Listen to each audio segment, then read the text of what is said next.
This is the ultimate post-fight analysis of the epic, undisputed heavyweight title fight between Tyson Fury and Alexander Usyk.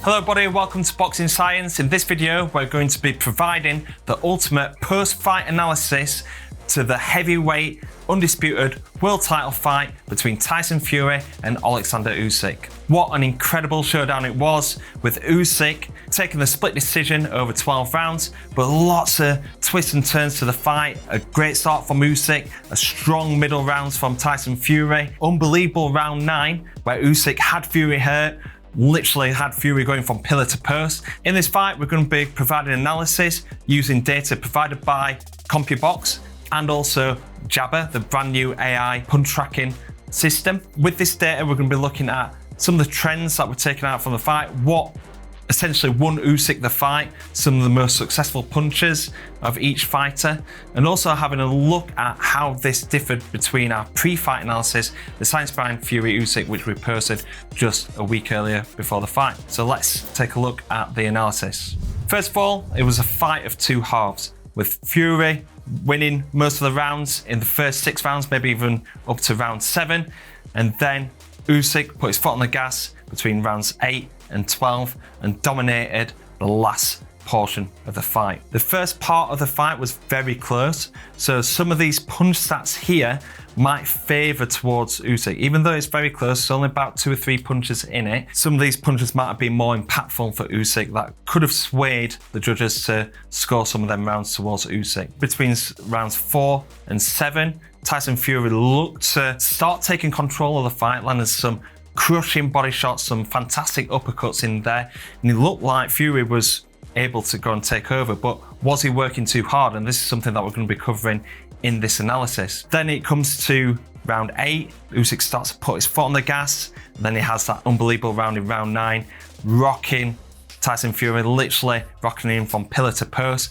and getting the 10-8 round. He then outlanded Fury for the remaining rounds, so this overall shows that Usyk outlanded Fury for 7 out of the 12 rounds. And like I said, some of them early rounds, so very close rounds, Usyk might have won them just based off the amount of power punches that were landed and high impact punches that were landed as well.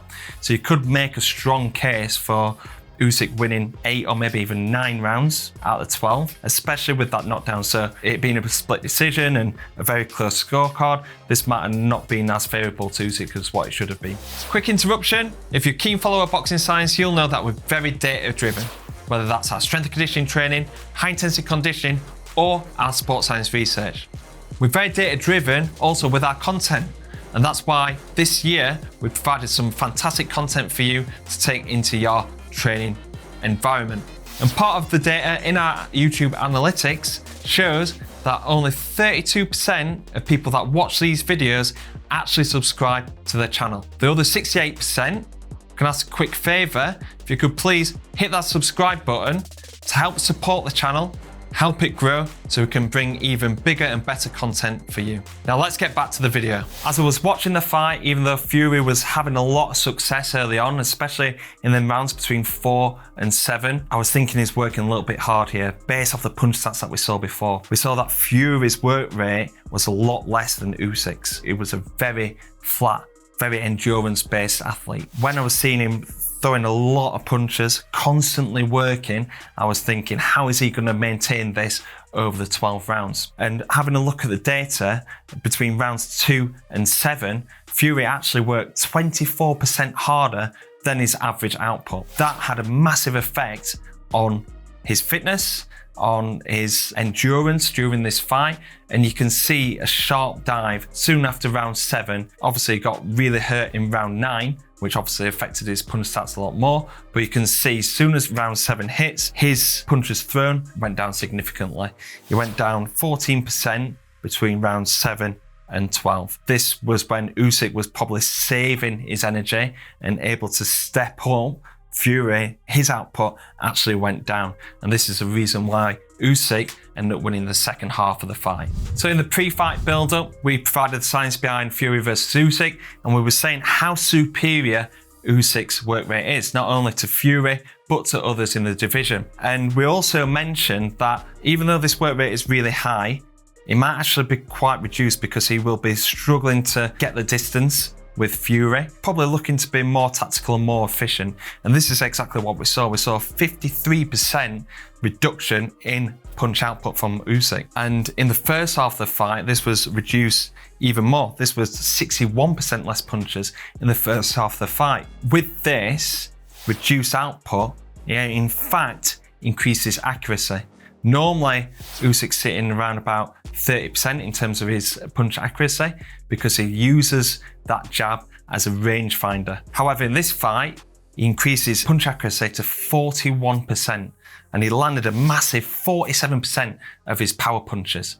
This meant that Usyk wasn't expending as much energy, his output was lower, he wasn't missing with as much shots, he was landing more shots, so the punches that he was throwing was having more effect on Fury, and then he had more in the tank to step up from round 7, 8, 9, and then looking to dominate the back half of the fight. So when we take this into account, the lower punch output, the higher accuracy, Usyk has been way more efficient, especially in the first half of the fight. So then he can really step his foot on the gas for the second half of the fight. And this is what we actually predicted in our pre-fight analysis, the science behind Fury versus Usyk.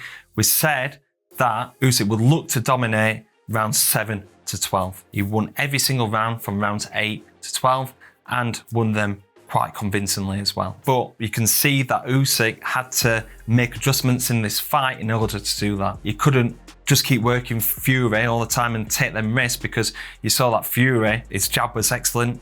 He landed 46 jabs across the fight. The right hooks to the body as well was really hurting Usyk. And you could see that he actually deterred Usyk in rounds 5 and 6. With this, he needed to not be as aggressive as what he normally is, but being able to put the pressure on to make Fury work, but then also have that gas tank ready to dominate the second half of the fight. In the pre-fight build-up, there was a lot of suggestion that Fury would target the body, and this is what we said in our pre-fight analysis too. We shared some data around Fury's body work, and we saw that his percentage of body shots weren't actually that high, sitting around about 19%. The highest that he actually landed was against Deontay Wilder, where 30% of his punches landed was to the body, and that was in the Wilder rematch. So we knew that have to land a certain amount of punches to Usyk to have an effect. You could see in the middle rounds that these were having an effect on Usyk. So Fury landed 46 punches to the body. 25 of these was the right hook to the body, which had Usyk in distress.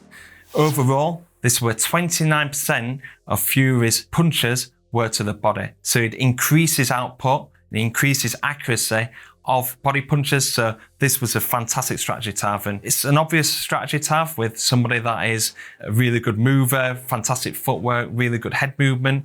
Landing headshots would be more difficult. Trying to target the body, especially with his little bit of weakness to the body before. I know with Dubois it was deemed as a low blow, but he got hurt to the body against Joshua. It's been hurt to the body in the amateurs. There is some sort of signs there that Usyk can be hurt to the body, but being hit by heavyweights, I think a lot of people can be hurt to the body. So Tyson Fury did some really good work to the body against Usyk to try and slow him down, and he had a real effect on the middle rounds. However, talking about body shots, it was in fact Usyk that landed the more body shots. Usyk landed 70 body punches. This is a huge stat here. This contributed to 41% of Usyk's punches landed, which is a huge proportion of his punches. Normally sitting anywhere between 20 and 30% for heavyweight boxers. Usyk landed 41% of his body punches. So really big stat here. This had a big effect on Fury because his punch output went down towards the back end of the fight. So really interesting stats here. Usyk's jab was the key to victory, and we knew that, you know, the jab from Usyk is normally a rangefinder, thrown quite a lot. However, only 19% connection rate. In this fight, he threw it a lot less, but also landed more. 32% of his jabs landed. And this is really high because yes, he's got a fantastic jab, but the jab is harder to land on opposite stance. So if an orthodox is fighting a southpaw, it's quite hard to land the jab. Likewise for a southpaw, against an orthodox fighter. The jab was really key. Now, one of the main reasons why this connection rate was so high is that 58% of the landed jabs were actually to the body. Like I said, the jab is quite hard to land, orthodox versus southpaw. To try and get that range for him, he landed a lot of lead hands to the body. 58% is a very significant number here. So the lead jab to the body, lead hand to the body was a key contributor to Usyk's success. So fantastic fight to review. Really enjoyed doing content around this, whether it's been on Instagram, doing the pre-fight analysis, looking at the weigh-ins, looking at the trends of each fighter and looking at the punch outputs and everything. So really enjoyed doing this. I hope that you've took some value too. If you're not subscribed yet, hit that subscribe button so don't miss out on any future content. And yeah, hopefully we get to do this all again in October for the rematch. But let's see. What do you think of the fight? What do you think should happen next? And let me know what you think of these videos. Just leave your comments in the comment section below. Thank you very much for watching. Hopefully see you on the next video of Boxing Science.